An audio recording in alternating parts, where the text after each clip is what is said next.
At that time, Jesus saw a man named Matthew sitting at the tax collector's booth, and he said to him, "Follow me." He got up and followed Jesus.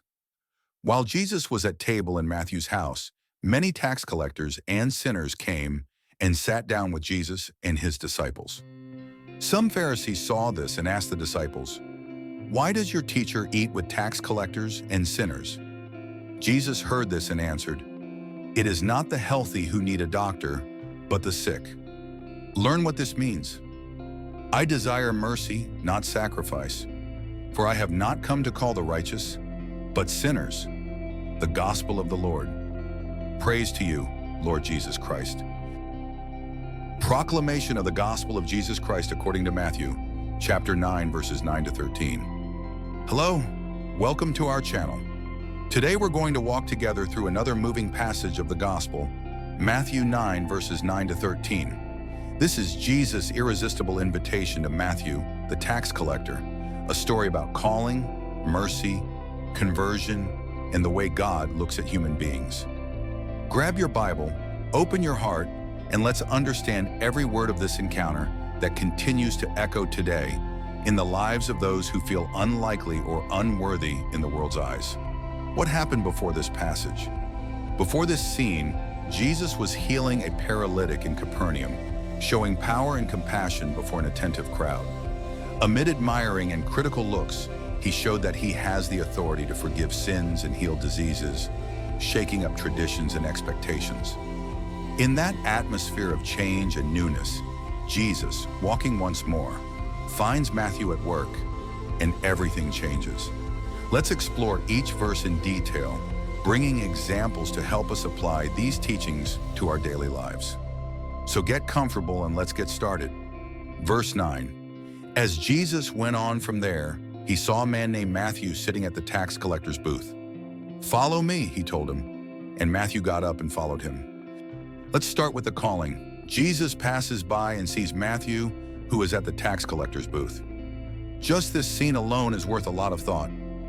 Tax collectors were looked down upon by the people, considered traitors for working for the Roman Empire, and often overcharged, enriching themselves at the people's expense. Matthew was someone avoided, an outcast from traditional religion. But Jesus looks deeper, seeing beyond appearances. He doesn't just see a tax collector, he sees a person capable of changing, serving, and loving. With just a few words, "Follow me," Jesus opens a new door.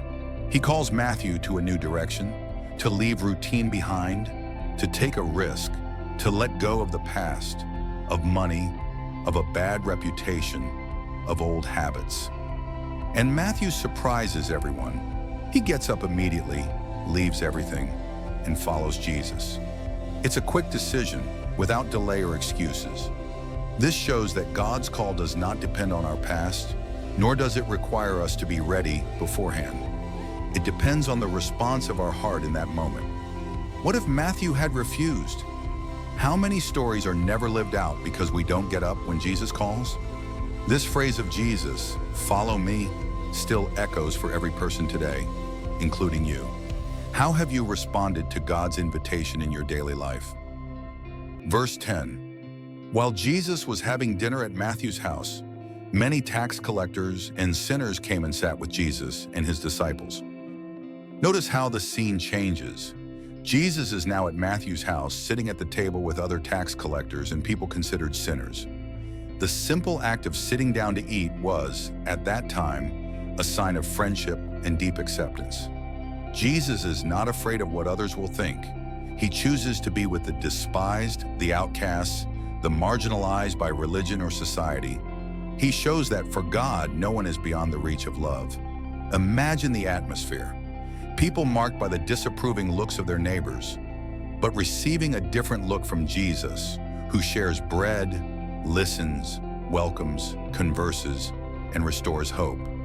For the disciples and for Matthew, this must have been a shock.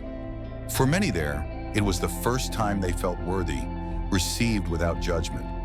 Even today, there are many who feel ashamed to approach God because of their past or mistakes. But Jesus makes a point of sitting together, of including, of forgiving, and giving everyone a new chance. Ask yourself, with whom would you sit? Are you able to welcome those who think differently, those who've been rejected, those who've made mistakes? Or do you close yourself off in groups, judging who is worthy or not? Verse 11. When the Pharisees saw this, they asked his disciples, "Why does your teacher eat with tax collectors and sinners?" Not everyone understands Jesus' way. The Pharisees, who were religious people and scholars of the law, see that scene and do not accept it. They ask the disciples, almost provocatively, "Why does your master eat with that kind of people?" In the minds of the Pharisees, God only approves those who are upright, who follow all the rules, who don't mix with others. They think that purity means not being contaminated by others, not dialoguing, not living together, not mixing. But Jesus changes the focus.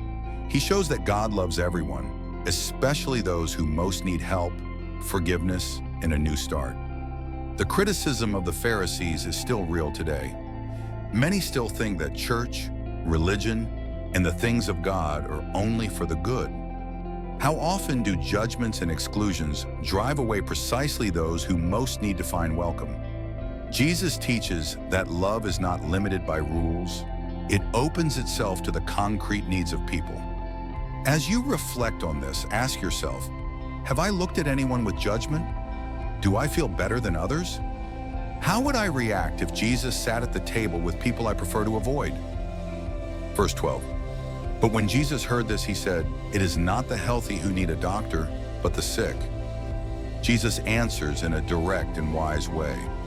He compares himself to a doctor, and as he says, those who need a doctor are the sick, not the healthy. Here lies the heart of the gospel. No one seeks Jesus because they are perfect. It is precisely weakness, sin, pain, and the sense of limitation that open the way for a true encounter with God. Jesus is not afraid to approach what hurts, what has been wounded, what has been made ugly by life. On the contrary, he runs to meet what is broken. It is important as Christians never to lose sight of our own need for conversion and God's help. Those who think they are perfect fail to see how much healing they need. On the other hand, those who recognize their wounds and failures find in Jesus the greatest physician, ready to wash, anoint, restore, forgive, and transform. Look at yourself. Do you seek Jesus out of true need or just to fulfill a ritual? Do you accept your vulnerability or do you resist divine help out of pride? Remember, being sick does not keep Jesus away. It is exactly what draws him closer. Verse 13, go and learn what this means. I desire mercy, not sacrifice, for I have not come to call the righteous, but sinners. Jesus ends with a powerful phrase quoting the Old Testament, I desire mercy, not sacrifice. He makes it clear that God is much more interested in us being merciful than in external rituals, appearances, or empty sacrifices. Sacrifice without heart, without welcome, without compassion, has no value to God. What is most important is not outward perfection, but practical love, mercy, and the humility to see the needs of others. Jesus wants a community that is open, that welcomes, forgives, and gives a new start to everyone, especially those who have made mistakes, who have fallen, who feel shame or fear. And he finishes, I have not come to call the righteous, but sinners. This means that no one is outside of God's plan of love, that the church is a place of open doors for those most in need of forgiveness, healing, and new life. In the end, reflect, have I practiced mercy? Do I just want to follow rules? Or have I been seeking a heart more like Jesus? Who around me needs my welcome, my forgiveness, my love? What a wonderful passage. May this passage inspire each of us to leave behind judgment and grow in mercy, allowing ourselves to be surprised by the call of Jesus, who passes by, sees, invites, and transforms. May we have the courage to stand up, follow, and, in our turn, be signs of welcome and hope for everyone. Subscribe, share, and leave your comment. Live out this word in your daily life. See you in the next video.